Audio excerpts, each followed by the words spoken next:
I mean, people have their opinions. I mean, you can't change, what they think and their perspective.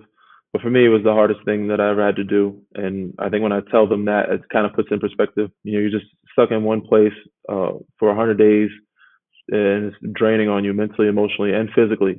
I won three, and I think that was the hardest one I ever had to win.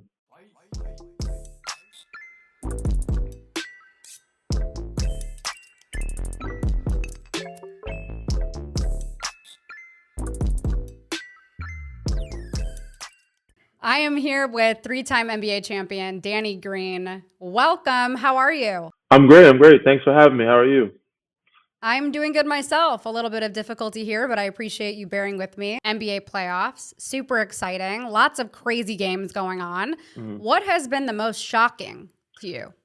I think everybody asks what series. Of course, I think the Milwaukee Bucks getting out in the first round, I think, was the most shocking. Outside of that, I don't think anything else is very shocking. I think, the second would be the Lakers beating the Golden State Warriors. But so the playoffs is very up and down, especially with the injuries that have happened.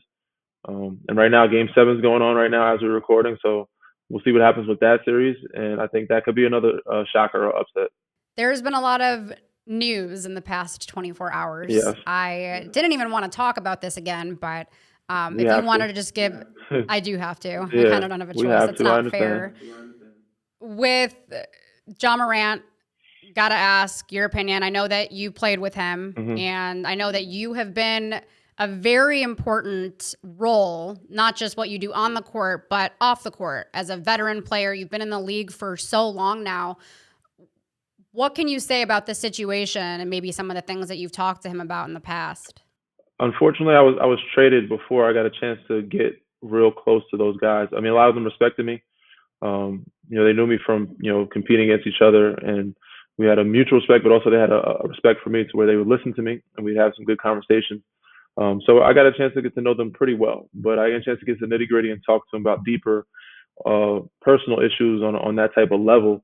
But it's unfortunate, it's sad, it's disappointing to see. Obviously, there's something there where there's some issues, and I'm sure he's aware of it. I'm not, here to lecture him. I'm here to be an outlet and a resource if he needs somebody to talk to.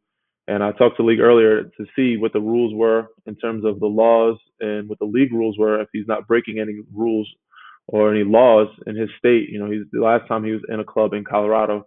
We don't know where he's at this time. He's in his car, and it's not illegal to have, a firearm in your home in certain states or in your car in certain states. So I think that's going to determine how the punishment is assessed. I also think it's not really, to me, I think it's more of a team issue than a league issue. And I think it's upon the team that should make the punishment instead of the league. And obviously, it's a brand issue. So I think his brands and sponsorships are going to be the ones that's going to, make a punishment on him. So it's not for me to determine. I just hope for the best for him. I hope that, obviously the first time was a wake up call. This one is even, like I said, is even more of a wake up call. It's just glaring that there's some issues and that he needs to get help. So for him, hopefully he reaches out and tries to get help, or I guess searches for it, and for the organization and team and people around him understand and see like there needs to be some change. I agree. I like what you said. It's not up to you. Everyone wants to insert their opinions. I've inserted mine, but I think it's a team thing. He didn't break any rules. You didn't break any laws. I think it's just mainly like what's gone on in the past. Image. Yeah, it's the image. So how the league views that, how the team views that, it decides on how they want to punish him on that. That's and his sponsors. So his brand, how he has brand has affected his brand. Very well said. Another topic, Monty Williams, fired. I don't know what the league is trying to set here, what kind of precedent it's trying to set. Like, these coaches are winning coaches. He had a 64 win record last year. He's won coach of the year. He's made it to the finals, and then only had 8 regular season games, I believe, with Kevin Durant on the floor, and then he gets fired. What is going on here? It's just a league. You know how the league is, and it's getting, I'm going to say worse, but it's what have you done for me lately type of league. And if you haven't won anything lately, if you haven't done anything, it's just shocking. He's a great guy. He's a great coach. He knows how to, I guess, manage egos well, how to get through the players and connect with them. So I thought he's amazing in that aspect.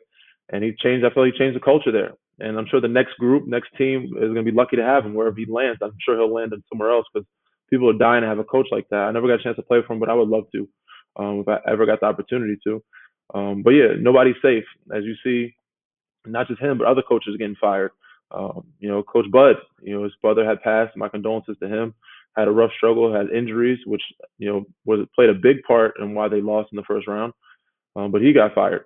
And I think after this game 7 here with the Boston Celtics and Philadelphia 76ers, you're going to see probably another coaching decision being made, depending on who loses that series. So it's nobody's safe in this league, and it's what have you done for me lately, and what the expectation is from the outside and the inside of what it should be. And if you don't reach those expectations, they're going to fire you regardless of what you have done in the past, whether it was last year or the year before. You've seen many coaches of the year get fired the next year, the following year, even right after that year. Dwayne Casey, unbelievably, was fired. I think after the year he got coach of the year, if I'm not mistaken, and so many other guys. But it's a sad trend, and I think there's some way, shape, or form we need to find a way to kind of, I wouldn't say stop it, but not have it happen so often, where you see so many guys who have done a great job in their workspace to be released so quick. So we're seeing a lot of these coaches being, the same ones being, hired for different positions and not really giving any new guys a chance. Is there any coaches that you might want to see get an opportunity to coach the next level, maybe an assistant coach that hasn't gotten the opportunity yet? That's tough to say. There's a lot of coaches I've come across that I think could be great head coaches, and obviously some head coaches that are not in the league anymore that I think should get another opportunity. I've seen Mark Jackson get an opportunity to be interviewed. I love that for him. I think other coaches like him should get that opportunity. I mean, I had some great coaches in Memphis, for sure, some assistant coaches. In Cleveland, there was a couple guys. Even in Toronto, I had a great group of guys. Adrian Griffin, I think he was being interviewed. Frank Vogel, I think he's great. I think he's a great candidate. I liked him a lot in LA. So there's so many guys out there that can be candidates and that deserve an opportunity, from being an assistant coach to being a head coach, and some that were let go that were head coaches that are just, waiting around. What about a guy like Phil Handy? Just wanted to ask you about him. I know that you won 2 championships with him, and he actually happens to be one of my really good friends. Oh, love Phil. A guy that I really look up to. Mm-hmm. What would that mean for you to see him at the next level? Oh, it mean a lot to me. I'm sure it mean even more to him. But I love Phil. Phil's great. He's good with connecting with players. He's also, but I think that takes away his best aspect. He's such a great player development guy. As a head coach, once you become head coach, I don't think he'll be in that realm as much. So I like him in the players. Like, so you can do workout. I love doing workouts with Phil. But I think he connects on another level with players, and I think he'd be a great head coach for any team out there. But I love him in the space of being a player development guy where we can work on our games with him because he's really good at that. He also wanted me to ask you in particular about a timeout that happened in the series against Philly. Mm-hmm. I know that he made a post about that. What happened there? This was in Toronto some years ago where I wouldn't say I posted up, but in the playoffs, I made an emphasis we need to attack smaller guys or the guys in mismatches and either put them in pick and rolls or use them. And in Toronto, I did post up some. I did get a post up move where I hadn't touched the ball in a while. I shot an air ball and it just made me look crazy, made me look bad. But, it wasn't funny at the time, but it was funny after. Guys made fun of me for it. I think it might have been against JJ at the time. But yeah, I went off in the huddle like we're not playing smart basketball. And it didn't work out in my favor after that timeout. It happens sometimes, right? You got to have those moments. Yeah, for sure. LeBron James, and I know that you had the opportunity of playing with him and playing against him. Mm-hmm. What are some of the things that he does that stands out to you? And what is maybe something that you learned from him after you were able to play with him that you maybe didn't see from him before that? Just how he takes care of his body and how he approaches the game. He's there hours before, as everybody sees, getting shots up, taking care of his body, getting worked on, treatment, massages, getting loose. So just how he approaches the game, how he takes care of his body, those are the biggest things of longevity in this league. Obviously, your talents, your strong points are your strong points, and you try to strengthen your weaknesses, but you continue to work on those every day and daily, and even your weaknesses, you could always get better. But most of the time, it's a confident and mental approach in this league for most guys. So just watching how he operated and how he approached everything on a daily basis, is what I think opens guys' eyes up to why he's so great and understanding it. And if you want to be great, you have to do these things because he has a talent that not everybody can get naturally. And even with that talent, he's not just taking it for granted. He's using it he's taking full advantage of it by putting the work in as well. Do you think him winning a championship this year will solidify his legacy even more? Like, do you think this championship in particular is one of the most important ones of his career? I don't think it's the most important, no. But I think it does solidify his legacy even more. Some people are going to be who they are. I think people debate him and Mike all the time, and 1 and 2 or 1A, 1B type situation, because Mike was so perfect in the finals. It's hard for people to see Bron as better or to outbeat him. People say he can tie him. I don't think it's the most important, but I think it's one that can definitely help his case to solidify his legacy. In my eyes, that he's definitely a GOAT, but my GOAT growing up was watching Michael Jordan play, and I think he was the greatest of all time. I said I can't speak for other guys that didn't see play. Obviously, there's some other guys people say Magic, Kareem, so many other people, and Bron is up there too. But for me, it's hard to compare and contrast the different times, the different matchups, the face-ups they've had. I just think Bron, you could say, had the best career of any player because he did 20 years longevity at a high level. I just think, that's I guess, to differentiate the two of them, I say Mike was the best player, Bron had the best career, and he also one of the best players ever play the game. But, it's a debate that will continually go on until he's done playing. I think it's also worth noting, and you've had this experience as well, winning 3 championships on 3 different teams, and how difficult that is. Everyone wants to say, oh, he didn't stay with the same team for 6 years. I think it's even harder to win as many championships as he has or is going to with different rosters. For you, how hard is it? Definitely, and I don't want to seem biased, but I think it is difficult, regardless if you stay on the same team or change teams. I think it might be a little harder starting over in a different, city, different organization, new franchise, trying to rebuild. He had to rebuild in both different places, all those places at different times. So that's not an easy task. I won't say that one's harder than the other, but it's never easy, regardless of winning a championship anywhere, let alone changing to different locations and doing it. And everyone wants to say the bubble championship was an asterisk. I still hear this all the time. And I argue with so many of these casual fans, a lot of them which happen to be my friends, and I have to tell them all the time that the bubble is a different ball game. I mean, it's a completely different situation, and you had to experience it to win a championship, and it's not easy. People have their opinions, man. You can't change, what they think and their perspective. But for me, it was the hardest thing that I ever had to do. And I think when I tell them that, it kind of puts in perspective. You're just stuck in one place for 100 days, and it's draining on you mentally, emotionally, and physically. I think the games are happening a little more often every other day. Some playoff rounds, you get 2 days in between. I don't think we got those. So you're bumped up and bruised up and physically and mentally, emotionally going through. You don't have your people there until the last month. You were there for the first 2 months or 3 months without them, and they came for the last month. First 2 months, and then it's just draining. So it's hard on every level. And some people I wouldn't say they don't think it counts. They just think it's easier and it's asterisk. But hey, that's you. For me, I won 3, and I think that was the hardest one I ever had to win. Wow. And I know in previous interviews you said that it's hard to say like which championship you liked more, but I can go even deeper than that and ask you, what did each championship mean to you in terms of what it took to get there? I mean, obviously there's probably a story behind each one in particular of what it meant, the journey, what you went through. Can you walk me through that? For sure. Well, the first one, was against Miami Heat. We lost in the previous year. So the first one's always like, I won't say the sweetest one, but to be able to play the same team that you lost the year before and win on a stage that you never thought you'd be there before, you don't know if you're going to get back there again, so you can't take it for granted. And then winning in Toronto for a country that never experienced it, and you thought that a lot of people doubted you and didn't think you could play or win outside of the Spurs organization or with Pop, was another one. It was tough, and to beat a Golden State team, even though they had some injuries, it still was tough because they were very good.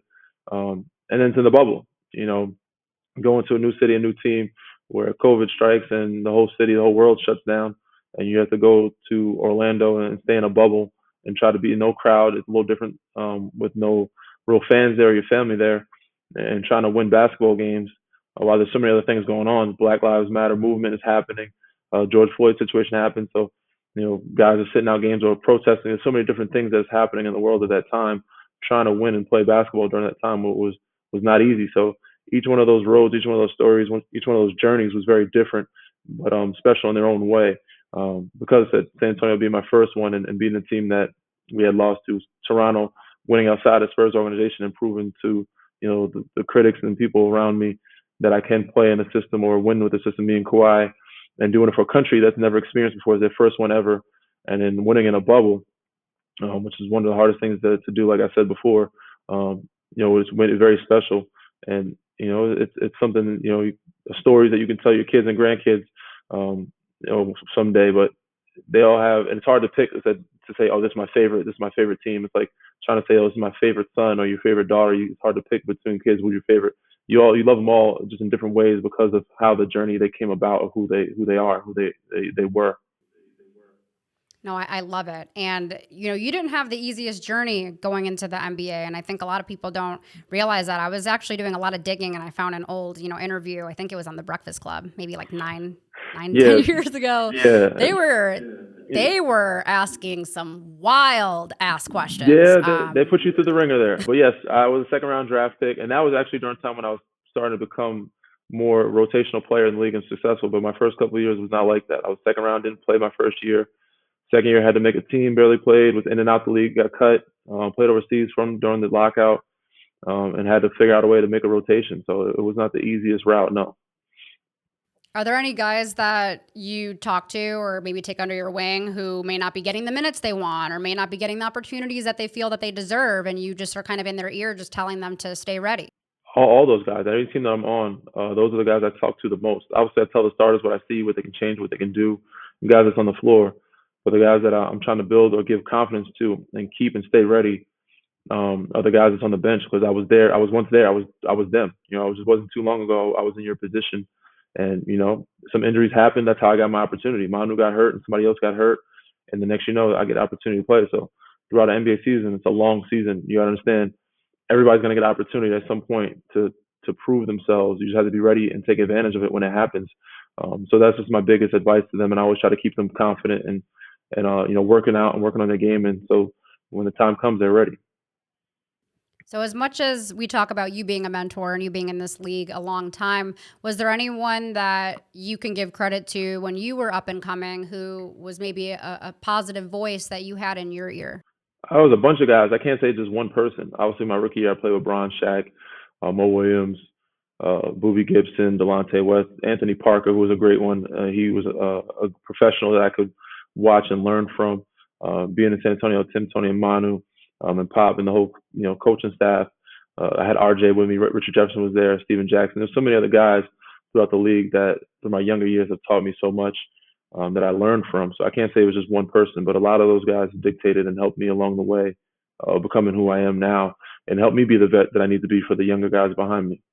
What about helping you become the broadcaster and the podcaster that you want to be? I know there's a lot of guys from the NBA who are on ESPN and doing really big things now. Is there anyone that you turn to for broadcast help? I mean, I didn't talk to personally on a personal level. When I got a chance to see them or do interviews with them, I did. But I watch all my Carolina guys, man. Kenny Smith, Pretty Ricky. I had Stuart Scott was one of my idols. So when he rest in peace, Stuart Scott. I rest his soul. When I got a chance to do interviews with him during the finals, I would pick his brain and talk to him as much as I could. But he's one of the guys I looked up to the most of how he did his job, and learned some things from him. But watching those guys every day on TV and how they talked and analyzed, it taught me. And this is something that, in case I didn't make it NBA, it's something I always wanted to do, be around the game.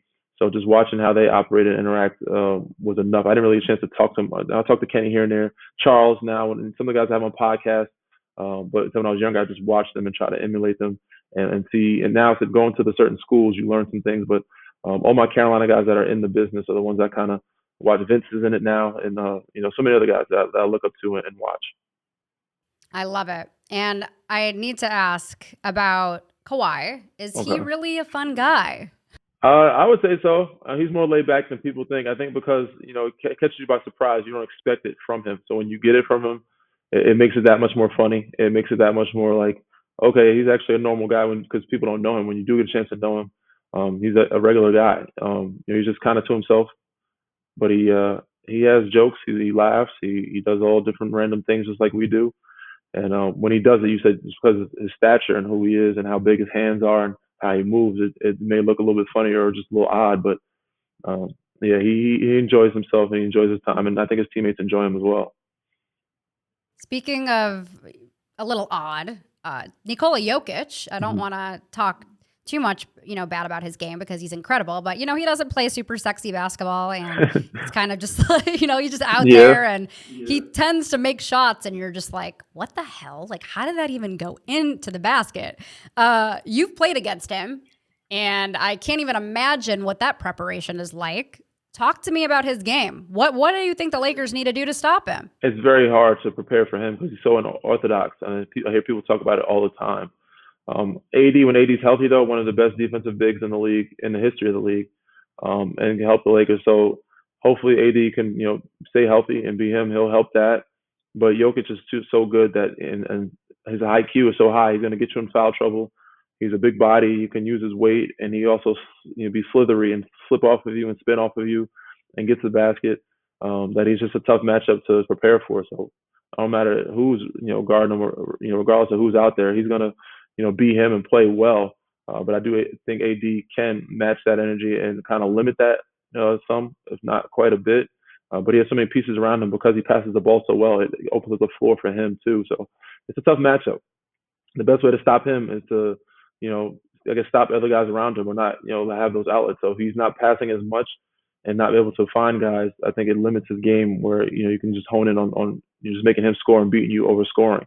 So it's not something that's easy to prepare for. And even with that, with the advice, it still may not stop them from winning or beating you guys or your team. So you just got to hope that those other guys have an off night and that he doesn't, play as well as he does. And then, and hopefully you guys play well and shoot well. So that the playoffs is about, your other guys stepping up and making shots. So it's going to be interesting to see who does. Who do you think is going to win that?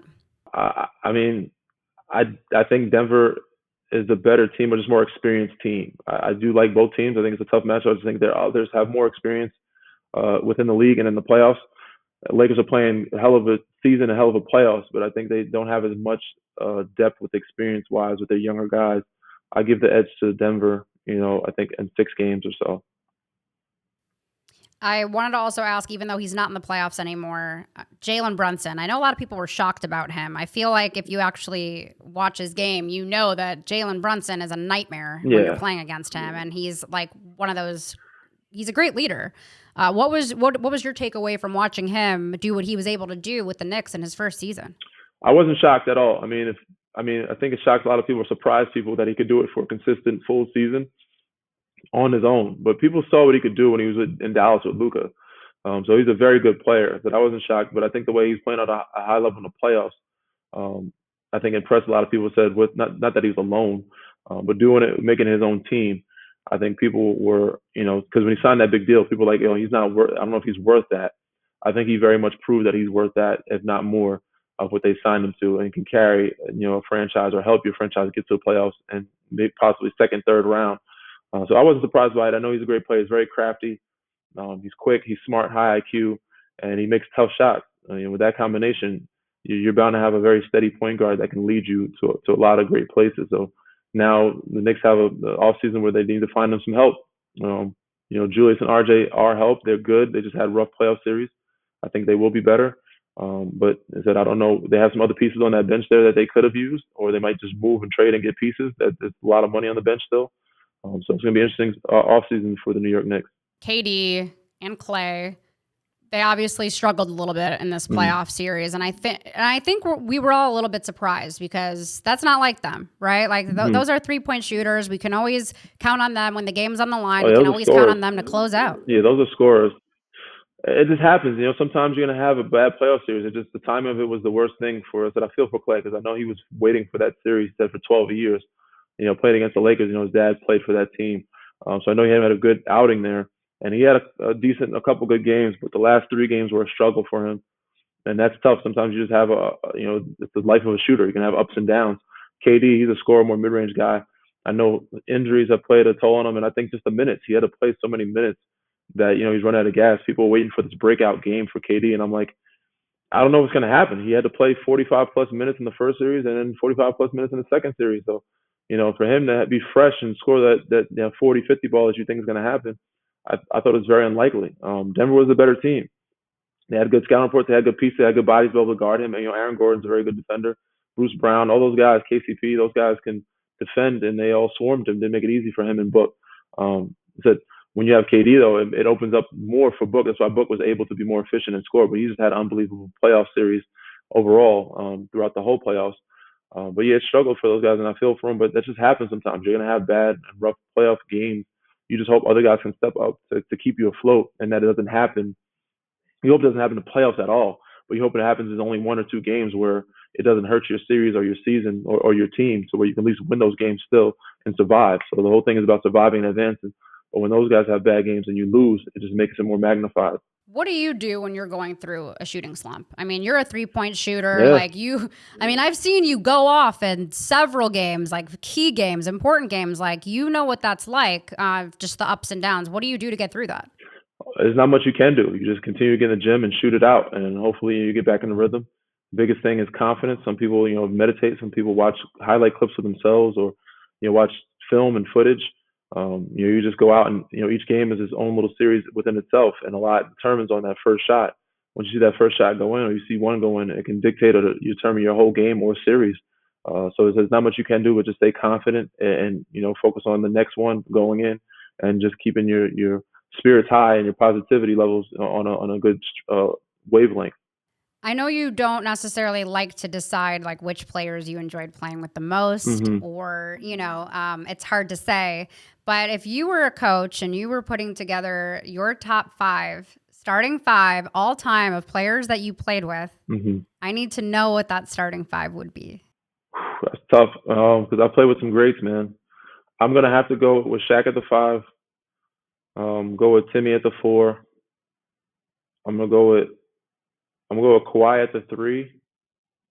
I'm gonna go with Bron at the 1, and yeah, I'm putting Bron's a point guard. So the only way to keep Bron and Kawhi in there, because it's tough to pick a point guard between Tony and Kyle. Before me, it's tough. So I'm just gonna put Bron at the 1, Kawhi at the 3, and at the 2, I'm gonna have to go with Manu, because that's the only other. I'm trying to think of what other 2s that I play with that started in front of me. Probably Manu. He is a great all-time great. If I can't choose myself, I'm gonna go with Manu. Now that would be a championship team right there. That'd be like rattling off multiple. Yeah, for sure. And I said even with that, it's like I could have put AD in there. I could have put Dwight up in his prime. There's so many guys that you can rotate in and out in their prime that I've played with that were really great. So, but I think that's a pretty good lineup. As you're starting to navigate this chapter in your life, I'm not going to ask you how many years you think you have left in the league, but I know that you are starting to consider what's life like after basketball. Yeah. With the broadcasting and all of that. Are there any other ventures that you're starting to tap into, or anything else that you're thinking that you want to do?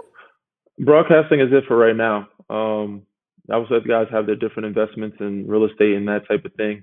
But for me, I know coaching is an option, but I don't think that, for me, I don't think that's the route. I like broadcasting. And but outside that, I'm just focused on basketball. I still have a good couple more years left, and that I can play this game, and then I'll focus on that, more so as it comes closer. But we'll tap in with ESPN here and there, do some broadcasting hits whenever I can. But still focus on my craft of what I'm doing, and getting with the team next year, and hopefully be able to provide and help a team be able to win a championship. As you're starting to navigate the broadcasting space, are you going to, learn to be a little bit, cautious in terms of providing constructive criticism with some of the players that you're talking about? How do you balance that if you're friends with some of these guys and you're not wanting to throw them under the bus? Like, do you kind of have a strategy for that? I do. I don't think it's too hard. You can criticize, constructively and positively without tearing a guy down. You see JJ does it. JJ's done a great job of backing the players and being on the player's side, and also at the same time speaking his truth when it needs to be spoken. So yeah, I think I can do that. I find a good balance of, criticizing, but also giving them positivity and just saying, this guy needs to step up, this guy needs to do that. Because I am for the players, and I hate when media or anybody tears anybody down. Just knowing how hard it is in this league to make it and to do certain things in this league. Just because guys get paid a certain number, it's like, oh, you're supposed to do this, supposed to do that. It's not easy night in, night out to come up and perform at your best every night. So I'm always going to back the players and keep a conscious mind of not trying to tear them down. Yeah, I love that. And this is why I'm actually enjoying watching more players like yourself doing their own podcasts and kind of taking matters into their own hands, because you guys are actually giving players a voice. Before it was a lot of these people, including myself, like, I suck at basketball. You don't even want to see me try to dribble a basketball. I am horrible. So when I'm sitting here giving my 2 cents, but you know, like, the game. That's what matters. Some of those guys may not have played, they might have been great, but they know the game. They've been around it. They watched it. They studied it. So I respect all media people when they speak, even if they play it or not. Obviously, you respect guys with more of a playing, had that level of play. You want to hear from them, but and being on the media side of it, I think you gain a new respect for them and their voice and what they have to say. But I do appreciate the players' voice. I'm sure the fans do, and hope they do anyway. And in the future, hopefully, we'll have more guys, from players being in the broadcasting space. In terms of just like watching certain players, I know you've been in the league for a long time, and I know this is a topic that I've kind of heard a lot of people talking about is, are there a lot of guys in the league that you feel that don't really like love the game of basketball? Like, are there guys that just kind of like go through the motions and just, they're just athletic and tall and, it's easy for them? And I mean, I heard, Pat Bev speak on it. I don't disagree with that, but I also heard Channing Frye speak on it as well. And, I don't think you do something every day that there's something you don't love about it. There's always a piece. And now they may not love it fully the way they did when they were kids. The game is not as pure. But they say do something. They say if you want to love your, if you don't want to get tired of your job, do something you love to do. But I think whatever you do, you make it a job, you're going to lose some love for it, regardless of what it is. When you have to do it every day. But I think that some guys may not love it, but I think everybody, a good percentage, higher percentage, love it more than what Patrick said. They may not love it fully, but I think they love parts of it. They may love the fan behind it, the fan base behind it. They may love the travel about it. They may love the process. Some guys may hate the process. Some guys just only love the games. But I do think that there is a majority of guys that love, parts of the game more than less of the, in the minority. Awesome. Well, I really appreciate your time, of course. And I thank you, and I appreciate your patience. Anytime. All of this. I know you're a tough guy to lock down. At times, well, especially if I wasn't doing ESPN stuff and still doing some rehab here and there.